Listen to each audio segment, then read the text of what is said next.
Good morning, everybody. I'm Inga Cotton. I'm the founder and executive director of San Antonio Charter Moms, and I'm here on a Tuesday morning, March 31st, for a Charter Moms chat. Just a few minutes to kind of catch you up on, what's happening in education with so many of us doing distance learning to slow down the spread of coronavirus. And yesterday I was feeling stressed out about getting work done, working from home, things like that. And then the day it was a hard day. I went to each of my kids' schools, and I picked up, for my daughter, I picked up a big brown paper bag of all the stuff that had been in her desk. And for my son, I went by his school and I picked up a black plastic trash bag of all the stuff that it was in his locker. Actually, at my son's school, I drove up in Carline, I popped the back of the minivan, they put it in there, I closed the minivan, so we were practicing social distancing while picking up stuff, but it just made it more real that even though officially the campuses are closed through late April, if they're having us pick up their stuff, then they're not expecting us back anytime soon. The word is that we need to get ready to use Google Classroom starting next week. So I know every school is doing distance learning a little bit differently. For us, for the first few weeks, there was just a packet, but they're ramping up very quickly to use Google Classroom. Actually, I'd be curious to know, those of you who are using Google Classroom, what do you like about it, not like about it? I'm a little nervous about the transition, but I trust the teachers to put their hearts into it, and the good content will still be there. So it's just a matter of adapting to the change. But going by campus, but not being able to hug anybody, and just picking up bags of stuff, that kind of put me in a funk for the rest of the day. So I kind of puttered around, and then late in the day we took a walk around our neighborhood, and that put me in a better mood. Something about yesterday morning, I just woke up feeling more scared and feeling like the threat of getting sick from coronavirus feels more real, because I know people who are sick, and I have friends of friends who are in the hospital or are losing their lives because of it, and that makes it I understand the memes and kind of the gallows humor, and but this is a really serious situation. And if there's anytime we think about I need to run this errand, or it's do I really need to do it? You know what? It can probably wait. So I think the one thing that it would be really hard for me to give up would be just having some time to be outside. But we're kind of picking and choosing what parks we go to, because when we're walking on the trail, we always want to maintain that at least 6 foot distance from other people on the trail. And if the trail's crowded, you just can't do that. So there's some trails in our area that just felt like they were getting too busy. So we're not going to go to those trails for a while until the situation changes. But we found some other spaces where we walk where we feel pretty confident that there's not going to be a lot of people there. So we definitely don't go to playgrounds, and don't touch the equipment. Don't use the drinking fountains. We're just outside to walk and say hello from the other side of the street to our neighbors. Just try to hold on to sanity and be smart. So I guess sort of the theme of today's talk is sort of the near future, things we feel like we do have control over, because there's a lot of things we don't have control over, and especially the farther ahead I try to look, the more uncertain things feel. And I'm sure that you all are feeling that too. So what will school like in August? I really have no idea. And I've kind of asked around, and no one else really has any idea either. So there's just so many possible scenarios. We don't know how well social distancing will work. We don't know, what kind of capacity our medical systems will have. Will they be able to handle the surge? So I know in San Antonio at the if you've ever been to the Freeman Expo hall or Freeman Coliseum, that's where they're setting up the emergency overflow hospital. So these are already being set up in other cities, right? In New York at the Javits Center, in New Orleans at the Convention Center, in Dallas at the Hutchison. So in San Antonio, it's at the Freeman. That's where the overflow hospital will be. Like that, it's like it just seems like something out of a movie, but it's like, nope, it's real. Yeah, remember that place you went to with your kids, for the rodeo? Well, nope, no rodeo, no junior league event. It's a hospital. So, I just hope for the safety of everybody who goes there, that they get the treatment they need and they're able to get better. But I mean, I do feel better today because I feel like I have more information about at least like what the near future will be like, right? So, I picked up the stuff from my kids' school so that they'll be able to use their books, and they'll have their workbooks, their textbooks, their school supplies, a few extra disinfecting wipes. Those are going to come in handy, right? Cleaning my phone every now and then. Just having more control over things.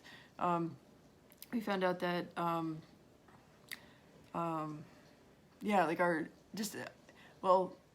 like the grocery stores are getting restocked, right? So maybe last week I recorded a talk of just being stressed out about how I was going to get my hands on some food.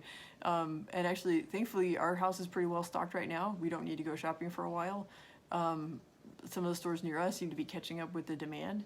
And it's just something I'm not as worried about. And so now what we're trying to do is just minimize the number of trips that we take, just to reduce our exposure and not to expose that many other people. So, and we're trying to do as much as we can through delivery. And then also for my older relatives, I'm having them give me their shopping list so that, I can be the one, setting up the deliveries and things like that, and making sure that they're getting what they need and staying home as much as they can. So my dad, he hasn't gone shopping for weeks, and I'm trying to keep it that way for as long as we can, just keep him safe. So, those are just. Oh, and I mean, even though I'm disappointed, I'm just glad to know. Like, one of the things we love about our neighborhood is the swimming pool. But as you can imagine, I mean, that is not social distancing, going to the swimming pool. So we found out that our neighborhood pool normally opens on the first weekend of May, which really is just around the corner. What they've announced is that they won't open until late May. They've added some weekends in September to their schedule, and I am crossing my fingers that social distancing and new treatment and that everything works, and that we are able to enjoy our pool. Even if it's not safe yet to open the pool, we will adapt. We will turn the sprinklers on in our backyard. Things like that. We'll find a way. That's why we need to trust the experts to tell us what's safe and what's not safe. And if they have to close the trails, they'll close the trails, and we'll find a way to get some sunshine anyway, right?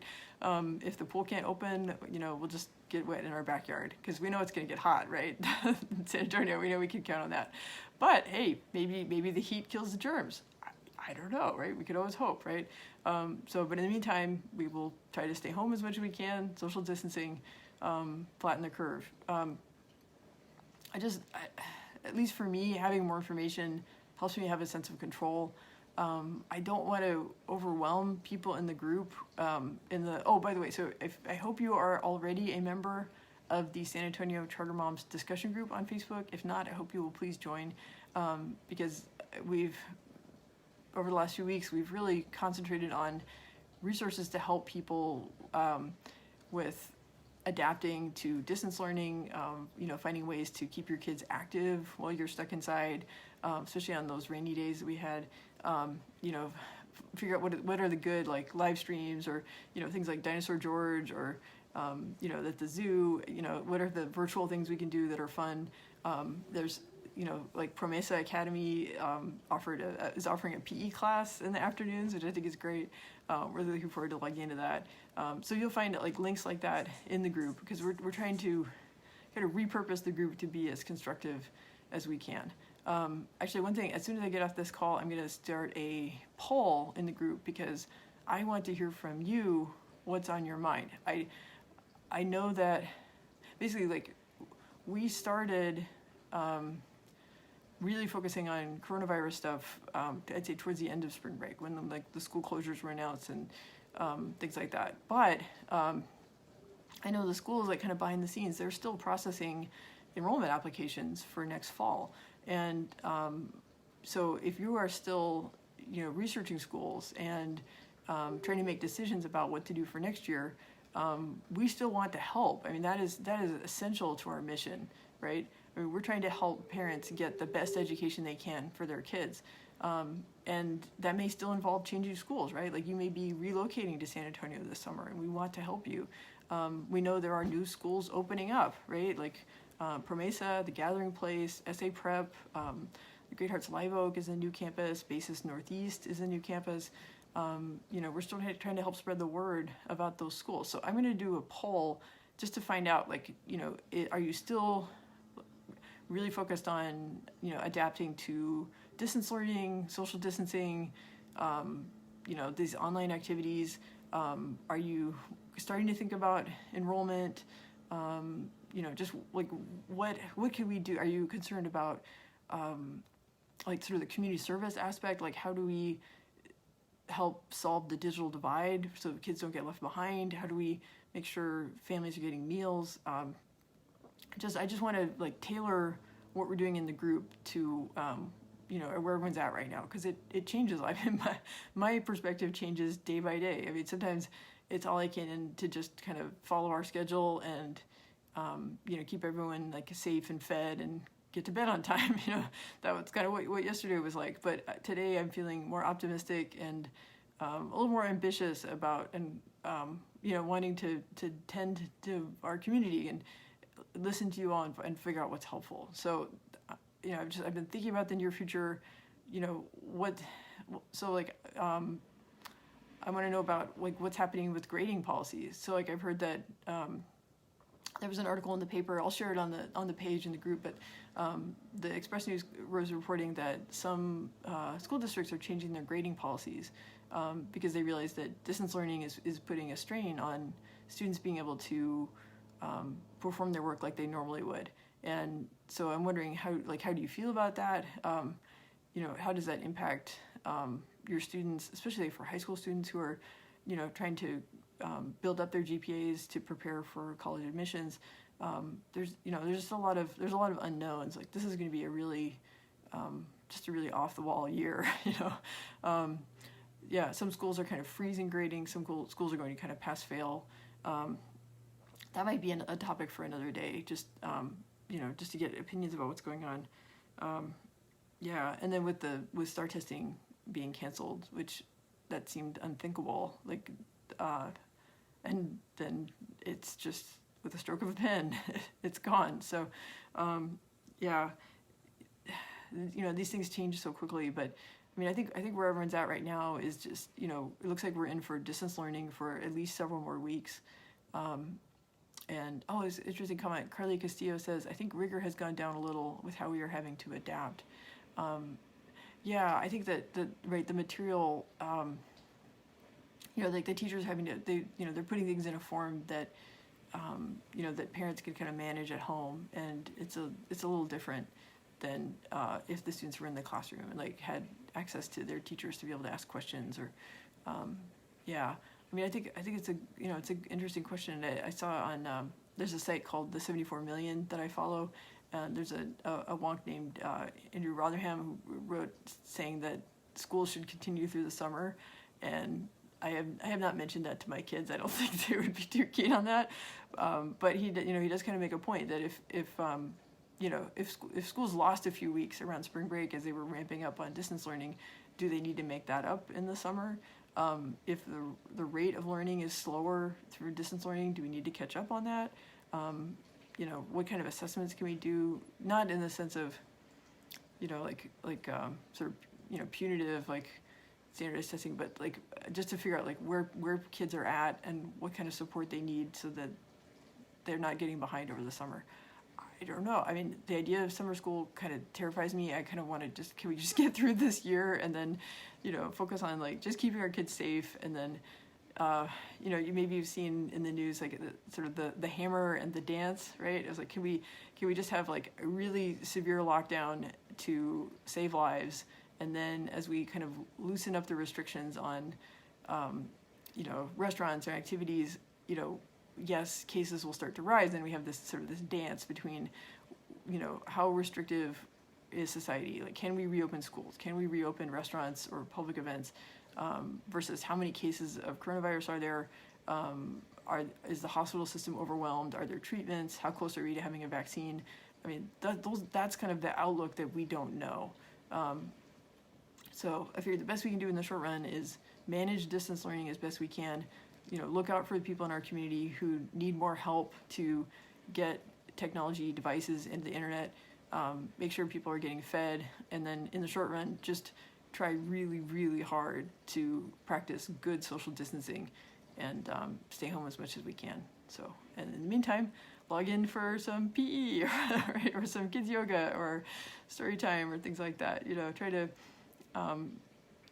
do things together that will help our kids have like positive memories about this time, so that they can look back on it, not feel scared, but think about like, hey, I really liked that time we baked and then sat down to dinner together. Those things like that. So on that note, I will sign off. I will be back on Facebook Live around 9 a.m. on Wednesday, April 1st, and I don't do April Fools. I play it straight. So we will just have a nice, straightforward, hopefully optimistic discussion about how to adapt to distance learning. Okay, take care.